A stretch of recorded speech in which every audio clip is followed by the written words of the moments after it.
అందరూ నమస్కారం. రాష్ట్రంలో ఇలా రౌడీ పాలన నడుస్తుంది, ఒక దొంగ పాలన నడుస్తుంది. ముఖ్యంగా రాష్ట్రంలో రైతాంగానికి సమస్య పట్టించుకోకుండా, రైతు బంద్ చేయకుండా, రుణమాఫీ చేయకుండా రైతాంగాన్ని ఇబ్బంది పెడుతున్న ఈ రాష్ట్ర ముఖ్యమంత్రి ఒక రియల్ ఎస్టేట్ బ్రోకర్ లెక్క పనిచేస్తుంది తప్పితే సామాన్య రైతాంగాన్ని మాత్రం ఒక్క పని కూడా చేయట్లేదు. ముఖ్యంగా రైతు బంద్ అడిగితే దాడులు, ముఖ్యంగా నీళ్ళు అడిగితే దాడులు. కానీ 1,00,000 కోట్లతో నీళ్ళు ఏమన్నా కాళేశ్వరం పనికిరాదు. కానీ మూసి మురికి కోసం 1,50,000 కోట్లు పెట్టి వీళ్ళ తమ్ముడికి దత్తం చేయాలని ఇష్టం వచ్చినట్టు చేస్తున్నాం. ముఖ్యంగా రేవంత్ రెడ్డి గారికి ఒకటే చెప్తున్నాం, కేసీఆర్ ఎమ్మటే రైతాంగం ఉంది. ఇవాళ అరెస్ట్ చేసిన రైతులు కూడా నీ సొంత కాన్సెన్సీ.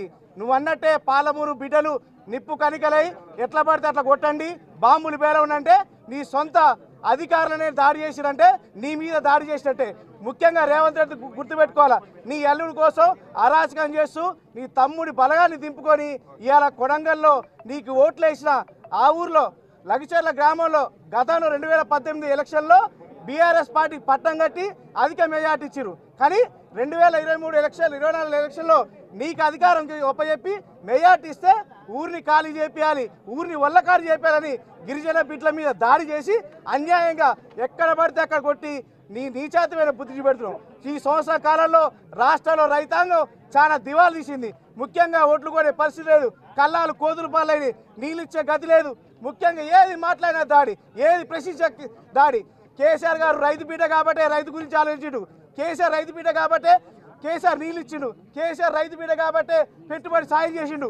నువ్వు పోలీస్ పటేల్ కొడుకువి, మీ తాత పోలీస్ పటేలు, నువ్వు పోలీస్ పటేల్ కొడుకు కాబట్టి ఈ పోలీస్ రాజ్యాంగం పెట్టి జైలు ఆపిస్తున్నావు. ఖబర్దార్ రేవంత్ రెడ్డి, నువ్వు దొంగవి. పట్ట పలుగు దొరికినా 50 లక్షలు ఇచ్చుకుని దొంగవి కాబట్టి నీ లెక్క అందరూ దొంగలైతే అనుకుంటాం. కానీ ఏ విషయం వచ్చినా ముఖ్యంగా కొడంగల్లో అరెస్ట్ చేసిన 16 మంది బీఆర్ఎస్ కార్యకర్తలు అంటున్నావు కదా, రాష్ట్ర రైతాంగంలో ఉన్న ప్రతి ఒక్కరు కూడా బీఆర్ఎస్ సైనికులే. ఎందుకంటే కేసీఆర్ కడుపులో పెట్టుకుని రైతాంగాన్ని కాపాడిండు. నువ్వు మాత్రం ఇలా రాష్ట్ర రైతాంగాన్ని రోడ్డు మీద వేయాలని నీళ్ళు ఇవ్వకుండా, కరెంటు ఇవ్వకుండా, పెట్టుబడి సాయం చేయకుండా, ఒట్లు కొనుక్కోకుండా ఇలా ఇబ్బంది పెడుతున్నావు అంటే దౌర్భాగ్యమైన ముఖ్యమంత్రి నిన్నే చూస్తున్నావు. తగిన మూల్యం చెల్లించక తప్పదు. గత ముఖ్యమంత్రి కేసీఆర్ గారి మీద నువ్వు చేస్తున్న వ్యాఖ్యలకి నీకు బుద్ధి చెప్పే బాధ్యత బీఆర్ఎస్ పార్టీ తీసుకుంటుంది. ముఖ్యంగా సంగారెడ్డి జైలు తీసుకొచ్చినావంటే నీ చాదగానితనం. ఉమ్మడి మహబూబ్నగర్ జిల్లాలో నీ జైలు దొరకలేవా? రైతులు జైల్లో పెట్టినటువంటి నీ అంత దౌర్భాగ్య ముఖ్యమంత్రి ఈ రాష్ట్రంలో కానీ ఇంతకుముందు లేదు. దేశ చరిత్రలో ల్యాండ్ యాక్విజిషన్ చేసిన ఏకైక అద్భుతమైన ముఖ్యమంత్రి కేసీఆర్ గారు. ఒక్క విషయం కూడా ఇవ్వలే. గతంలో మీ ల్యాండ్ యాక్విజిషన్ కోసం పోతే మా ఆర్టీఓ గారి మీద పెట్రోల్ పోసిన సందర్భాలు ఉన్నాయి. కానీ మంత్రులను కూర్చోబెట్టి మన బిడ్డల వాళ్ళు మన భూమి తీసుకున్నప్పుడు వాళ్ళని న్యాయం చేయాలనే ఉద్దేశంతో ఏది కావాలంటే వాళ్ళకి ఇవ్వండి అని చెప్పి కడుపులో పెట్టి కాపాడుకుంది కేసీఆర్. కానీ ఈ రేవంత్ రెడ్డి వాళ్ళ తమ్ముళ్ళ కోసం దందా ఏర్పాటు చేసి ఒక దొంగ ఏం చేస్తాడంటే దొంగ పనులు చేస్తాడు. ఈ 6 గ్యారెంటీలు అని చెప్పి గ్యారెంటీలు బంద్ చేసి దాచుకో అనే స్కీమ్లో భాగంగా ఈ రాష్ట్రాన్ని దోచుకుంటుండే తప్పితే, రియల్ ఎస్టేట్ బ్రోకర్ చేస్తుండే తప్పితే ఈ రాష్ట్రంలో ఉన్న ఏ ఒక్క వర్గాన్ని కూడా న్యాయం చేయలేని ముఖ్యమంత్రి. వచ్చే 4 ఏళ్ళ